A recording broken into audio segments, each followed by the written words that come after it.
Hey guys, welcome to Keep On Pushing TV. Yeah, man, I'm your host, Devon Harris. And as always, we share ideas and insights that are going to challenge and inspire you to keep on pushing and live your best life. We want that for you, of you, from you. So if that's something you want, I'm telling you, you're in the right place. So again, welcome to Keep On Pushing TV. Now, I often start off by saying how excited I am for my guests. And I'm telling you, today I'm really, really excited for today's guest. It's someone I would describe as a lifelong public servant. He served as an officer in the Jamaica Defence Force for over 32 years. And he held many positions after the JDF, to include being the first CEO of the Digicel Foundation. He's the president of the Royal Air Force Association Jamaica branch and the vice president of the Jamaica Legion. And I'm really excited to be able to, and honored to be able to welcome Major General Robert Neish to the show. Sir, welcome to Keep On Pushing. Thank you very much, Devon. It's lovely to be able to talk to you and hear your encouraging messages and so on. And all I can say is keep on pushing. Thank you, sir. The first time we met was in November 1984, and I remember that day clearly. It was in your office. I was shaking like a leaf in the wind because I was so nervous. And it was at the tail end of the last interview of my selection board. And so I have to say, I relish the opportunity now to be the one asking the questions. Well, you know, going back to 1984 is interesting. That's, you know, a lot has happened since then, both with you and me. Indeed. And, you know, it takes us over an hour or two to really get up to date. But some key points, when you mentioned keep on pushing, when I retired, I first of all did some consulting, but I went to Mona Rehab, which deals with people with physical disabilities. And I became the CEO, and it was really a very inspiring to be able to deal with people who have these disabilities, but are overcoming them, making sure that they overcome all their difficulties in a very nice way. Yeah. We've competed in the Paralympics year after year, and so, you know, being involved with that, and also running little micro industries so we could give them jobs, and they all had jobs, which is essential if you're disabled. Indeed. Anyway, I went on from there to Digicel Foundation, and again, you know, you're dealing with mostly in education, schools and so on. So I've lived a very challenging life even after the JDF. That's awesome. But you wanted to talk to me about you wanted to talk to me about the inspiration I got in what I think is keeping on pushing. Yeah. And so I joined JDF in 1958. 1958, pre-independence. Yeah, so very much a colonial force. Before we were really the JDF. At independence. You joined the JDF even before we were the JDF. Well, in those days, it wasn't JDF, it was Jamaica Local Forces. And then West India Regiment, and then after that, Jamaica Defence Force. Indeed. So I realize, sir, that all of that was a lot of changes. Yeah. You talk about the Queen's Commission. I have 5 Queen's Commissions. It's 5. I was miscounting. I thought you had 3. You're overachieving, sir. Yes, yes. That's a long story. I won't go into that. Right. So I served in 1JR for 5 years. Yeah. And while serving in 1JR, I was bold enough one day to ask the chief of staff if I could learn to fly. They just got this one helicopter, and there was an English instructor flying it. I was stationed in Newcastle, and I was there when he arrived in the helicopter. And we were all grumbling and saying, you know, look, in the old days, we used to get a tip off when he was coming, and we still had about an hour before he came. Right. Now he's in the helicopter, and it's only minutes. A little warning to prepare for his visit. Right. Anyway,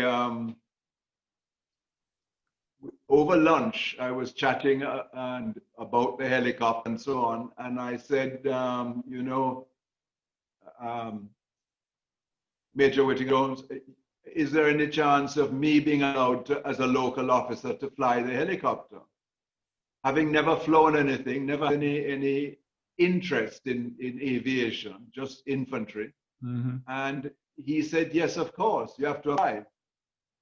And I applied, and that's another story. I applied and got through and started my training. And it's the training that I really found very, very challenging. Yeah. You know, all the hands-on flying was one thing, but the exams you had to pass to get your air law and your theory of flight and everything else, and my licenses, and learning to fly.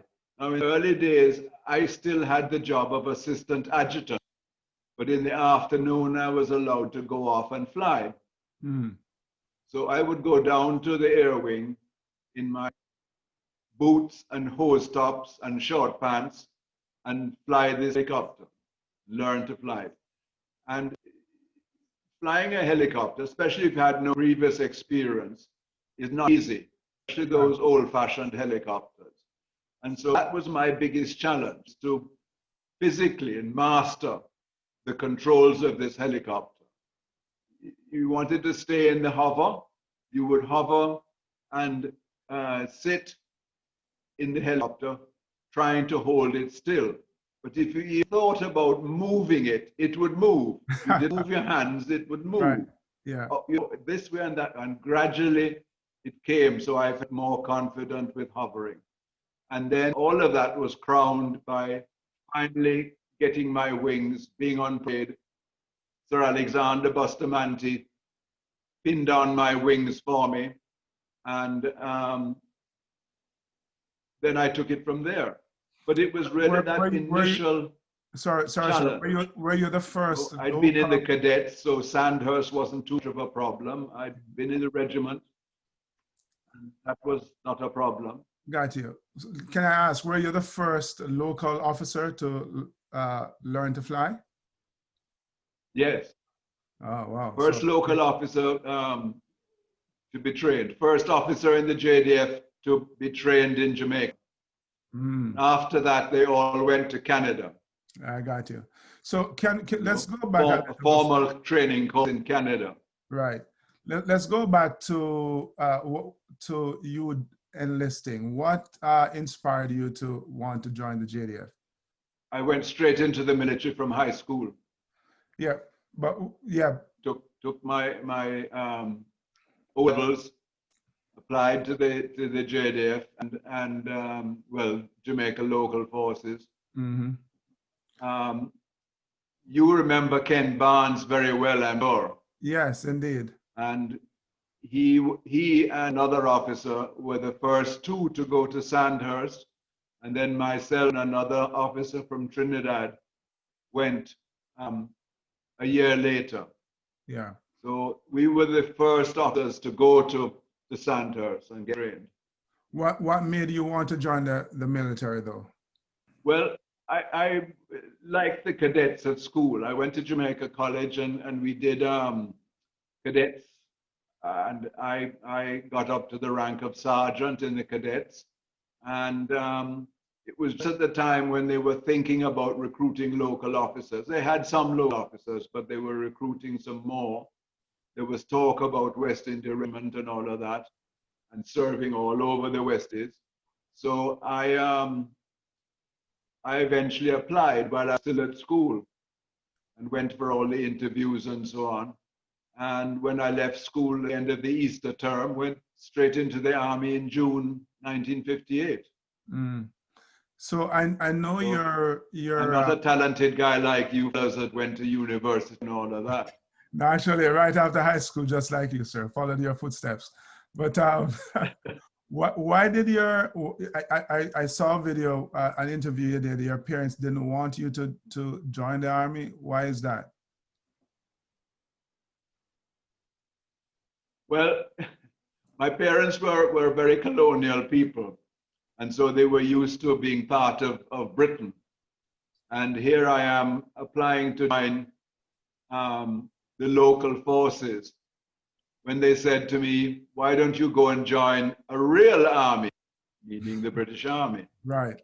And I said, but I'm going to get the same training the British Army officer gets, because I will get a chance to go to Sandhurst. And I want to serve in the local forces. I want to be part of Jamaica's development.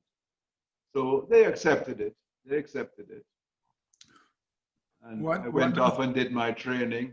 When I came back and continued in 1JR, they used to come and have tea officers mess with me and accepted what was happening in West India Regiment, it was at that time. Mm-hmm. And then JDF. Right. And when I was very pleased that they were there when I got qualified to fly. They were still alive. And so I think it worked out in the end. You had a chance to go to Sandhurst, didn't you? I did, yes, I did. So, you know, in 1985. So let me ask you, what I think the course back then when you went was 2 years at Sandhurst? 2 full years. And then we did 2 other courses afterwards, School of Infantry courses and a weapons course at Warminster. And so I was in England for 2.5 years. Yeah, that's I'm very glad to get back. I assume, was that your first time overseas? Yes, Mm-hmm. yes. I'd never been overseas before. I had only lived in Jamaica. Right. In those days, we didn't get the chance to travel in so much as they do today. And so that was a great novelty to be able to fly to England. Ah, so you flew. Here it is, I was assuming that you sailed to England. You flew to England. Wow. But the whole career, my whole career has been full of challenges. Yeah. So, sir, can you tell me a little bit about your life in the infantry? Sure. I was in Bravo Company at 1JR when I first came back from England. I then became assistant adjutant and served in headquarters until I went to the Air Wing. When I finished at the Air Wing in 1969, I came back to the infantry and served as OC Charlie Company and then OC Headquarter Company and acted as 2IC. I didn't actually command 1JR, but I was 2IC, acting CO on a couple of occasions. Mm-hmm. It was quite challenging. All the fun and games we would have at the mess and extraordinary officers and so on. And, I mean, well, you remember Ken Barnes? Yeah. Ken Barnes was a very good friend of mine, and the two of us were very active. And when the two of us were in the headquarters together, you started bobsledding. Right. We always used to talk about it. Indeed. And I'm still in touch with his widow, his wife. Yeah. Jean. Awesome. So you became. Those early days were a good start. You know, I don't forget a minute. No, those were. I don't forget a minute of being in the army. Right. It was good training to begin with. Later on, one gets good leadership training, Mm-hmm. and the challenges of being chief of staff and having the whole responsibility was weighed very heavily on my shoulders. Yeah. So let's talk about you as chief of staff, because you became chief of staff in 1979. You're the longest serving chief of staff, Yeah. and you guided Yes. the force through some really turbulent times in Jamaica. I read that before you became chief of staff. 1980 was very, very traumatic. Mm-hmm. Yeah. Talk to me, sir, before we touch on your chief of staff days. We had to deploy the whole JDF. We didn't have enough transport to deploy them, so we had to take on public works trucks, National Works Agency trucks. We deployed ourselves to all sorts of areas and tried to keep the peace while the campaign was going on, and work closely with the police force, and eventually went off safely. There was one job I never liked in the army. One job I did as a lieutenant colonel. I was made commandant of the detention center in the state of emergency in 1976. Yes, I was about to ask you about that. I didn't like that at all. We were detaining people, sorry? No, go ahead. We were detaining people long periods of, that detention center in camp worked for over a year. And we had a lot of people, and it became political inside the detention center. So you spent all your time keeping them apart. And they were in there, a lot of them for political reasons, which we have no control over. And it just wasn't a very nice job. Yeah. But I did it and carried on CO Support and Services Battalion after that. And in those days, Support and Services Battalion included the Air Wing and the Coast Guard. So it was much bigger in officers and numbers than it is today. Mm-hmm. Because the Air Wing and the Coast Guard are now both independent. But as so, I was able to keep on flying at the Air Wing up until 76. When they had a state of emergency, I just could carry on, so I had to stop flying. But I don't regret it at all. I did my flying and carried on with my military career, my infantry career. Time as chief of staff was interesting. I was saying the time of chief of staff was interesting because of various different things that came up, and I didn't want to serve that long, but I was so young that I hadn't reached retiring age, and so although I kept on telling the Minister of Defense that I want to retire, he didn't want me to. And so I served with both governments. I served with the PNP first of all when I was appointed, and the government changed in 1980, and I had to deal with Edward Siaga later on. And when the government changed again, it was back to the PNP, and I was still in that appointment. So I felt I'd been doing a job that made me completely political. I wasn't leaning in any direction, one way or the other. And I felt that my role was a lot to do with the fact that I was the one, as chief of staff, who had to deal with the petitions. And the rest of the army could continue being professional without them having to go and deal with politicians as well. And I think that was very, very important. Before me, there'd been a couple of cases of bias towards political parties and leaks and so on, and I didn't like that. And so I insisted throughout my time as chief of staff to be completely apolitical and professional as far as I could. could, whilst at the same time have to deal with the politicians on a day-to-day basis.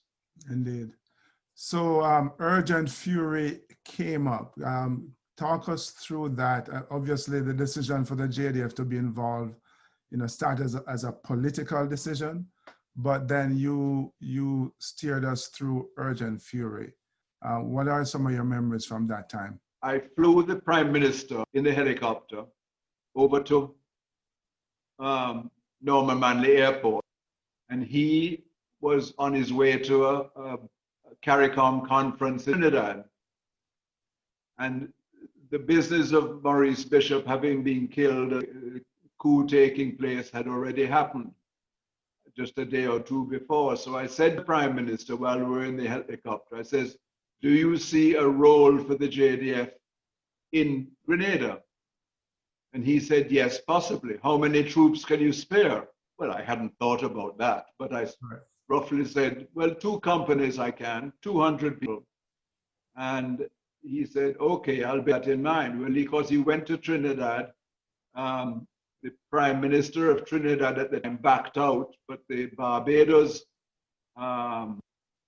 PM and of course the Grenadian PM both were very keen for the CARICOM to be involved in Grenada. So we quickly had to put together some troops. We arranged with the Americans for us to be taken down there as they went in. So they went in and Ken Barnes had to go in with them as my first contingent commander. And then we settled in. The Americans were very keen to get in, but we had trouble with Air Jamaica getting down to Grenada. Well, to go to Barbados first and then go to Grenada in the American transport. But we eventually solved that. And poor old Ken was in Grenada on his own and waiting to have some troops to deal with. Right. But we stayed there for over a year. The Americans left after about 6 months or so, and we stayed and kept things going. And so I'm very proud that we were able to do it. Our first overseas operation, our first overseas action, and we held up Jamaica proud with our contribution. I mean, there are lots of political things you talk about with whether it was fair and whether it was takeover by the Americans and so on, but it was really restoring democracy to Grenada, and we felt we had a major part to play in that, and worked out. We had to take over the prison, which included the 16 people who were the leaders of the coup, and that wasn't a pleasant duty for our soldiers, but we did it to the best of our talent. The troops changed over every 6 months, and so a lot of our troops had experience in Grenada over the nearly 2 years, and it was good training for us to work with the Americans, work with another force, and of course we commanded the contingents from the other islands. There was Barbados, there was some of the smaller islands, all wanted to take part, and they sent up their policemen who were trained in military training. And out of that became the force which Barbados still runs today, which has military contingents from all the other islands, joined the CARICOM force. We didn't join, and I felt it was a wise decision for us to be able to join and contribute when we wanted. But we didn't want the Jamaican forces to be under command of somebody else outside Jamaica. And so there was a lot of to-ing and fro-ing as whether Jamaica is going to join or not, and in the end didn't join. but contributed on a lot of occasions to carry on operations. Right.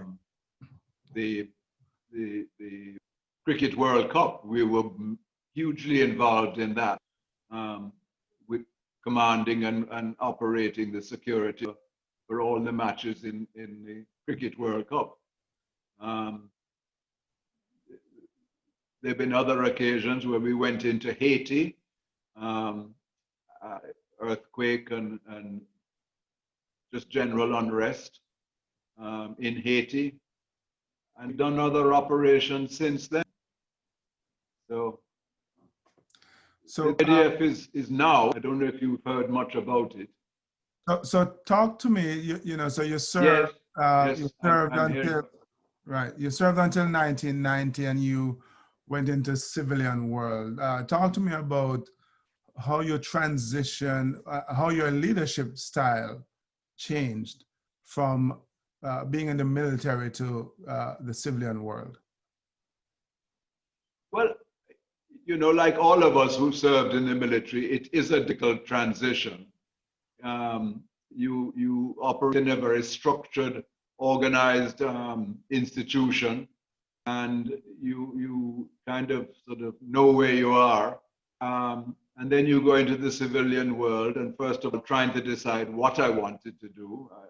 I didn't do anything at all for about 6 months before I finally settled on a job.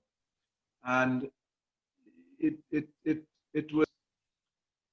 was difficult from the point of view of motivating people and getting people to do what you wanted to do in a kind of different style without having the backup of command and so on.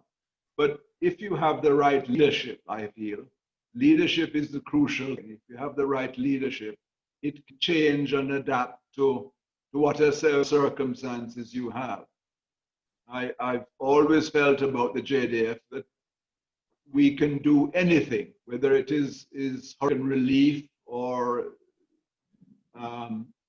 operation offshore or anything at all. We, the JDF, and our training makes us very flexible, and a leadership within that environment allows you to be flexible when you transition into the civilian world. When I was up at Mona Rehab dealing with a lot of disabled people, I still realize in the JDF you just do that and something happens. In Mona Rehab, I realized if you wanted something to happen, you had to do it yourself. There was no option about that. Right. And so that was an adjustment. And when I went to Digicel, again, this is a commercial institution, but I was running their charity, their foundation. And you had to deal with these business people, which is another challenge, a different challenge as well. They're looking at the dollars and cents, where I was looking at people and developing people and having a chance to work with other institutions and get. It was mostly education, mostly primary education, and getting children to take part in literacy, you know, literacy generally, but using the computer as the vehicle for learning. Mm-hmm. And I felt I was glad to be a major part of that. Indeed. So in my introduction of you, I refer to you as a servant leader, you know, lifelong public servant, I should say. And, you know, at Sandhurst, the motto is serve to lead. It's something that I've allowed to guide, you know, how I act, how I show up as a leader. What influence would you say that, you know, that philosophy and training at Sandhurst has had on, you know, how you approach leadership inside and outside the military?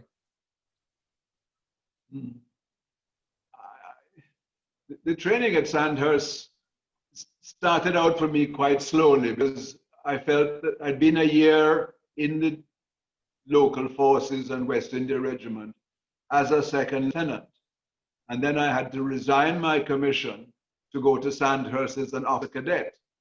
And so I felt I'd done a lot what you did in your first term at Sandhurst. For instance, I had passed off the square. Well, I knew all drill and everything else, and that wasn't a problem. It was only when you started getting into the tactics and the emphasis on leadership and so on, I really felt that I benefited from Sandhurst. Mm-hmm. And that came later in the other terms. At a full 2 years, so there was quite a big mixture of military tactics and so on, and academics. And we had to do academic subjects as well. And so it really broadened your outlook on life. I felt I came back at the end of 2.5 years a very different person and much better able to contribute. But I'd already had a year's experience as a second lieutenant before I went to Sandhurst. When you came back from Sandhurst, just newly commissioned now, were you commissioned, did you start out again as a second lieutenant, or did you get promoted? Initially, yes. I passed out as a second lieutenant at Sandhurst, came back to Jamaica, had a bit of an argument with the headquarters about my seniority, because the people who had stayed and hadn't gone to Sandhurst were now 2 years plus ahead of me, where I'd been of similar seniority before I left. Mm-hmm. And so all of us, Ken Barnes, myself, the other two, had to do a little bit of an argument before we got back our seniority. And so my seniority was backdated back to my original commissioning date, and started from there. Right, right. Other officers benefited from going to Newcastle first and then becoming commissioned when they went on a course. Mm. Right. But I was commissioned first. Indeed, indeed. So as you look back on a really long career, sir, what would you say are some of the major lessons that you have taken away that you can pass on to young bucks like myself?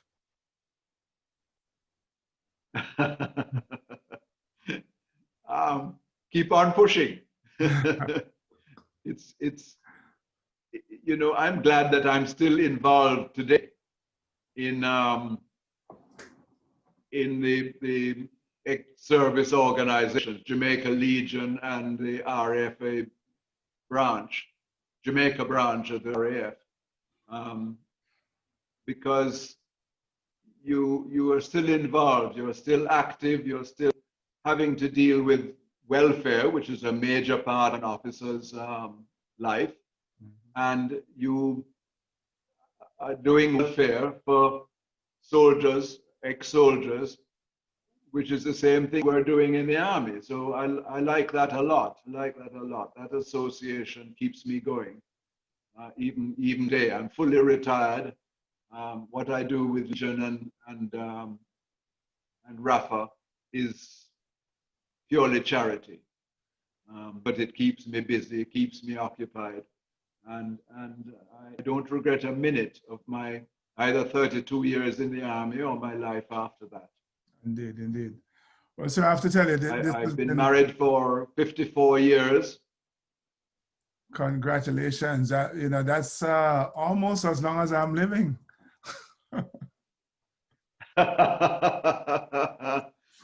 My two boys are grown up. One is here and one is in England. Right. I'm a grandfather 3 times over. So very happy with that. Awesome, awesome. I'm really glad for that. And one of my sons did do his flying training. He's not flying anymore. Yeah, so I'm glad. I'm really glad that we connected. I'm happy to see that you're doing well. You're healthy and enjoying your retirement. Again, I go back to 1984 and that first time we met, and I know you it's probably difficult for you to even grasp the impact that one signature you scrawl on a piece of paper offering this young man from inner city of Kingston an opportunity to become an officer in the Jamaica Defence Force. But with that signature, you changed my life, sir. So I thank you for that. And again, thank you for spending time sharing some of your experiences and your wisdom with us here, and keep on pushing. Yes. Well, you know, a lot of officers have said that to me afterwards. You know, we meet again after a number of years, and they say, you know, I was so happy when you signed my commissioning, my papers to go to Sandhurst and to join. And to me, it you know, it's like a sort of flow of officers have gone through. And so I probably don't remember any particular details about you at that time and so on, but you'd come into my office for me to encourage you and to congratulate you. And so that's what I've done for a number of them. The hardest part of those interviews in my office is when somebody wants to leave. And you would have come for your interview to leave the JDF. And I was always very disappointed when somebody was, there were some who were troublesome and they, you know, you were glad to see the end of them. But the majority of officers who've served in the JDF, I've been very sad to see them go. In some cases, I've been able to follow careers afterwards. And it's nice to see how everybody has moved on and made a success of their lives. Glad to see that you're doing so well in your encouraging thing. Thank you, sir. Do you ever come back to Jamaica? I do a couple of times a year. I was supposed to be there in April because I was doing some work at my primary school there with my foundation, but COVID hit. And so that has been put off, but you know, I'm sure once things have settled down, I'll be back. Yeah. Yeah, indeed. All right. Yes. So hey, this has been awesome. I was supposed to go to England in April too. I will celebrate my 80th birthday, and I wanted to spend it with the grandchildren and so on in England, but I never got there. Yeah. Are you cancel the tickets and so on. Are you first generation Jamaican? You said your parents were colonial people.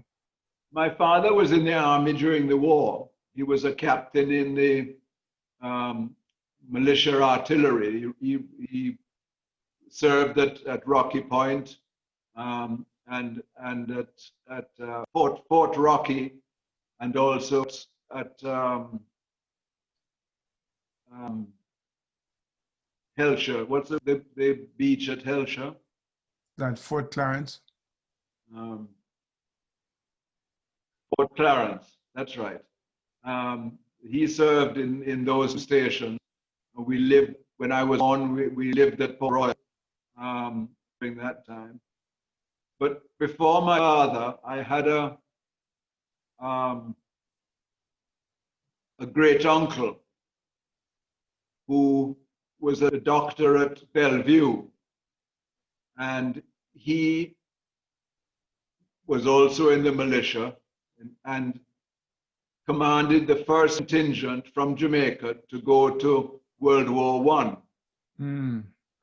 Went on the troop ship leading the first contingent from Jamaica that served in World War I.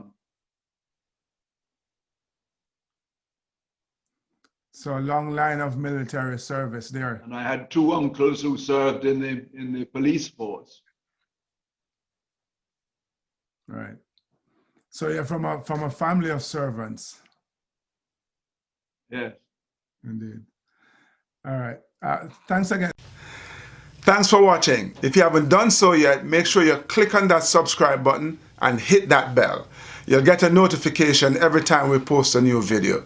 And don't forget, share it with your friends, man. They want to be inspired as well, right? So share it. Don't keep it. And before you go on to the next video, visit my website, www.devonharris.com. Keep on pushing.